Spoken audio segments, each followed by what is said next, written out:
মোৰ জন্মৰ 3 দিন পিছতে মোৰ জন্মদাত্ৰী পিতৃ মাতৃয়ে জাবৰৰ দমত পেলাই থৈ গৈছিল, হয়তো ছোৱালী আছিলোঁ বুলিয়ে। কিন্তু এগৰাকী সুহৃদ মাতৃয়ে মোক উঠাই লৈ গৈছিল আৰু এটা নতুন জীৱন দিছিল। মোক তুলি তালি ডাঙৰ দীঘল কৰিছিল, শিক্ষা দীক্ষাৰে মোক উন্নত কৰি তুলিছিল। তেওঁ মোক কেতিয়াও এই কথা অনুভৱেই কৰিব দিয়া নাছিল যে মই তেওঁৰ জন্ম দিয়া সন্তান নহয়। তেওঁ মোক বহুত মৰম কৰিছিল, নিজৰ সমস্ত মমতা তেওঁ মোৰ ওপৰত উজাৰি দিছিল। কিন্তু শিক্ষা দীক্ষাৰে মই গঢ়ি উঠাৰ পিছত এদিন আনৰ মুখত জানিব পাৰিছিলোঁ যে তেওঁ মোৰ জন্মদাত্ৰী মাতৃ নহয়।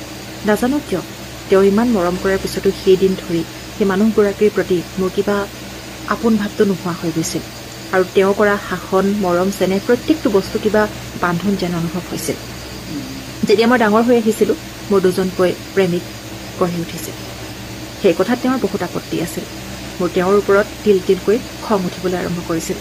মই যিয়ে নকৰোঁ লাগে, তেওঁতো মোক জন্ম দিয়া নাই, কিয় প্ৰত্যেকটো ক্ষেত্ৰতে বাধা দিব। আৰু এনেকৈয়ে মই দুয়োজন প্ৰেমিকৰ লগত মোৰ সম্পৰ্ক চলাই গৈছিলোঁ। আৰু এটা কথা মনলৈ আহিছিল যে না তেওঁ থাকিব লাগিব না মই থাকিব লাগিব, কাৰণ বেছিয়ে হৈছে মোৰ স্বতন্ত্ৰতাবোৰ তেওঁ লাহে লাহে কাঢ়ি ল'বলৈ ধৰিছিল। আৰু শেষত গৈ এটা অতি দুখজনক পৰিসমাপ্তি হ'ল। এটা অতি দুখজনক ঘটনা। এই কাহিনীটো আজি ফেচবুকত পঢ়িছিলোঁ।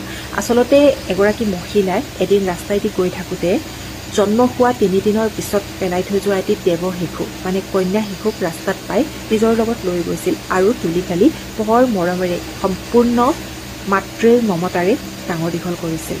আৰু এদিন লহপহকৈ বাঢ়ি অহাৰ পিছত ছোৱালীজনীয়ে দুজনকৈ প্ৰেমিক গঢ়ি তুলিছিল।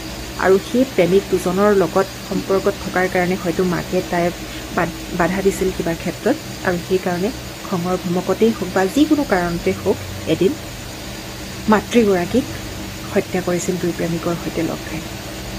কিমান এটা দুখৰ কথা ভাবি চাওকচোন, যিগৰাকী মাতৃয়ে নতুন এটা জীৱন দিলে, প্ৰাণ দিলে বুলি ক'ব লাগিব। তাতে পৰি থকা হ'লেতো কোনো যদি নেদেখিলেহেঁতেন তেনেহ'লেতো মৃত্যুক আঁকোৱালি ল'লেহেঁতেন, নহয় জানো? কিন্তু সেইগৰাকী মহিলাই ইমান মহানুভৱতা দেখুৱালে, নিজৰ ছোৱালীৰ দৰে ডাঙৰ দীঘল কৰিলে।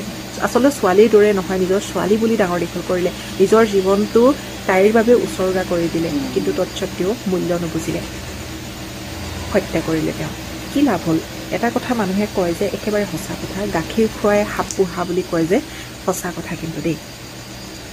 সেইটো জীৱ মানে যেনেকৈ বিশ্বাসযোগ্য নহয় যে তাক যিমান মৰম আদৰ কৰিলেও এদিন খুটিবই, ঠিক তেনেদৰে এনেকুৱা কিছুমান মানুহ থাকে যিমান মৰম চেনেহ কৰি ৰাখিলেও, নিজৰ জীৱনটো উজাৰি দিলেও, নিজৰ কলিজাটো ফালি যদি নি তেওঁৰ হাতত দিয়া যায় তথাপিও কিন্তু সন্তুষ্ট নহয়।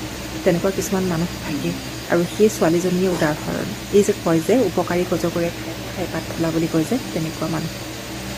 ঠিক আছে, যদি পচন্দ নহয় এৰি থৈ গুচি যাওক, কিন্তু হত্যা কৰাৰ পৰ্যায়লৈকে কিয় পাবগৈ লাগে বাৰু?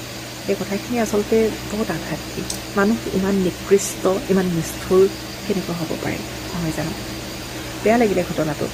এটাই কথা যে আমাক যদি কোনোবা উপকাৰ কৰিছে, সেই মানুহজনক আমি যদি বিনিময়ত তেওঁৰ একো উপকাৰ কৰিব পৰা নাই, তেনেহ'লে কিন্তু সেই মানুহজনৰ কোনো অপকাৰ কৰাৰো আমাৰ অধিকাৰ নাই, নহয় জানো?